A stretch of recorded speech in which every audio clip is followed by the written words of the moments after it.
अजून मला असं हे जखम झालेले आहे.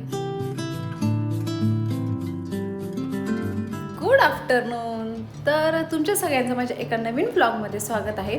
तर आता वाजले आहेत 11:30 आणि मी निघालेले आहे बाहेर, कारण मी उद्या जाणार आहे माझ्या माहेरी. सॅटर्डे संडे शनिवारी सुट्टी असते शरीला, तर कसं दुसऱ्या आणि चौथ्या शनिवारी सुट्टी असते. तर हा असा चौथा शनिवार आहे आणि 2 महिने झालं घरी जाऊन, म्हणजे उन्हाळ्याच्या सुट्टीला गेलते ना, तर त्याच्यावरती मी आत्ताच आलेले आहे. आणि मला ना तुम्हाला माहितीच आहे की माझ्या बहिणीचं म्हणजे माझ्या बहिणीला बाळ झालेलं आहे. तेव्हा मला असं वाटत होतं की मी कधी एकदा घरी जाते. तेव्हा मी शरीच्या पप्पाला म्हटलं की ह्या सॅटर्डे संडेला मला घरी जायचं आहे. तर एक दिवसच जाणार आहे मी. आता उद्या सॅटर्डेला जाणार आणि संडेला वापस येणार. पण ठीक आहे, कारण शरीरच्या स्कूलमुळे तर राहता पण येत नाही घरी. पण तर आता मला बाळासाठी ना थोडंफार काय तर घ्यायचं आहे, म्हणजे खेळणी म्हणा किंवा असं कॅप वगैरे घ्यायचं आहे. तर तेच घेण्यासाठी मी बाहेर चाललेलं आहे. तसं मी तुम्हाला पुढे दाखवतेच, व्हिडिओ शेवटपर्यंत नक्की बघा.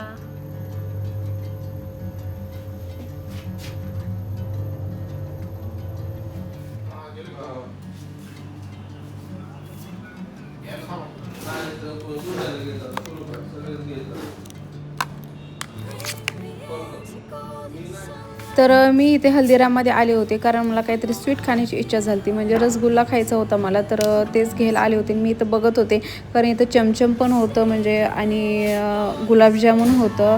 हे राजभोग म्हणून काहीतरी होतं, पण मला गुलाबजामुन तर आवडतच नाही आहे. तर म्हणलं रसगुल्ला घ्यावा आणि बाकीचं पण थोडंफार असं शूट करून घ्यावं म्हणलं, कारण तिथं खूप जास्त ऑप्शन होते खायला. पण एवढं काय मला घ्यायचं नव्हतं, फक्त स्वीटच घ्यायचं होतं. तर ते घेतलं आणि नंतर मी माझ्या फ्रेंडसोबत इथं डोसा खायला गेले होते. आमचं अचानक ठरलं की बाबा हा डोसा खायला जाऊ म्हणून. तर मस्तपैकी डोसा खाल्ला, नंतर चहा घेतला आणि खूप दिवसांनी असा बाहेर चहा घेतला होता. नंतर इथं मी खेळणी बघत होते. असे फक्त कुरकुरेच घ्यायचे होते, त्यामुळं इथं 1-2 पॅक होते असे. तर त्यातलं एक छोटं असं बघून घेतलं मी. त्याला एवढं काही समजत पण नाही बाळाला अजून. तर ठीक आहे, मला तेवढं घेतलं. आणि इथं बाहेर ना, ह्या शॉपच्या बाहेरच ना दिंडी चालली होती. म्हणजेच लहान मुलांची ना स्कूलमध्ये जे तयार होऊन फेरी काढतात ना, तर तेच सुरू होतं इथं.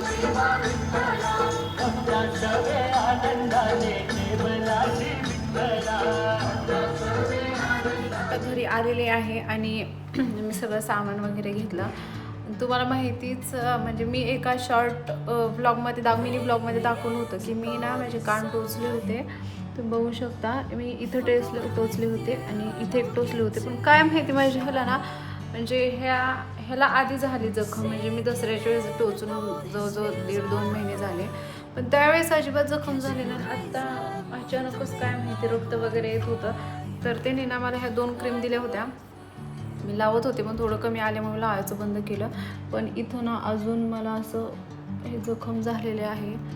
काय माहिती आता, म्हणजे थोडंसं नॉर्मली दुखत आहे, असं जड असं रफ लागत आहे. मी इथं ॲलोवेरा लावून घेतलेला आहे चेहऱ्यावरती, कारण तुम्हाला माहितीच आहे आपल्या स्किनसाठी ॲलोवेरा किती चांगला आहे. तर मी असं म्हणजे वेगवेगळे फेस पॅक यूज करत असते. कधी ॲलोवेरा लावते, कधी दही, बेसन, मसूरची डाळ पण खूप छान स्क्रब होत होते ना, ते यूज करायची. कधी हिमालयाचं ते सॅशे आणते, ते यूज करते.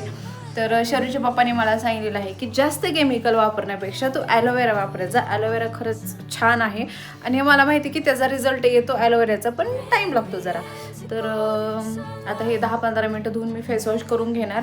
तर उद्या तुम्हाला सांगितलंच की उद्या माहेर जायचं आहे मला. 1 दिवसासाठी जाणार आहे, सॅटर्डेला जाऊन संडेला रिटर्न येणार आहे.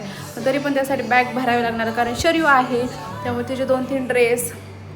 आता तिचा होमवर्क म्हणजे जे प्रोजेक्ट दिलेला आहे, तर त्याचं पण जाता मला थोडंसं सामान घ्यायचं आहे. तर मी जाताना ते डीमार्टमधून घेणार आणि ते तिथं गेल्यावरतीच ते पूर्ण करणार प्रोजेक्ट, कारण मंडेला तो सबमिट करायचा आहे.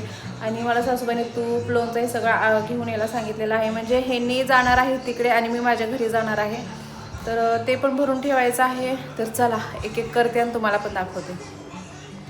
आणि मी इथं फेसवॉश करून आले होते. 10-15 मिनटं ॲलोवेरा लावून ठेवलं होतं आणि तुम्ही बघू शकता मी चेहऱ्याला काहीच लावलं नव्हतं, तरी पण चेहरा किती ग्लो करत होता.